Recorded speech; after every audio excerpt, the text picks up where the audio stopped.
కాకినాడ జిల్లా పిఠాపురం నియోజకవర్గంలో AP deputy CM Pawan Kalyan పర్యటించారు. ఈ సందర్భంగా పలు అభివృద్ధి కార్యక్రమాలలో పాల్గొన్నారు. ఇందులో భాగంగానే రాష్ట్ర వ్యాప్తంగా 12,500 మినీ గోకులాలను పవన్ కళ్యాణ్ ప్రారంభించారు. కూటమి విజయం అంటే ప్రజలు సాధించిన విజయమని డిప్యూటీ సీఎం పవన్ కళ్యాణ్ అన్నారు. ప్రజలు ఇచ్చిన విజయంతోనే 2 లక్షల కోట్ల రూపాయల పెట్టుబడులు వచ్చాయని చెప్పారు.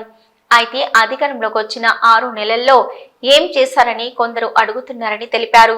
5 ఏళ్లలో గత ప్రభుత్వం 268 గోకులాలు నిర్మిస్తే తాము 6 నెలల్లోనే 12,500 గోకులాలు నిర్మించామని వెల్లడించారు. అలాగే గత ప్రభుత్వం అమూల్ను తీసుకొచ్చి ప్రభుత్వ డైరీని చంపేసిందని మండిపడ్డారు. గత సర్కారు కుంభకోణాల్లో రికార్డులు సృష్టించిందని, వేల కోట్లు దుర్వినియోగం చేసిందని విమర్శించారు. తమ కూటమి ప్రభుత్వం పలు అభివృద్ధి పనులను చేపట్టినందున పవన్ కళ్యాణ్ ప్రజలకు మంచి చేయాలనే ఉద్దేశంతో సినిమాలు వదులుకొని రాజకీయాలకు వచ్చానని తెలిపారు.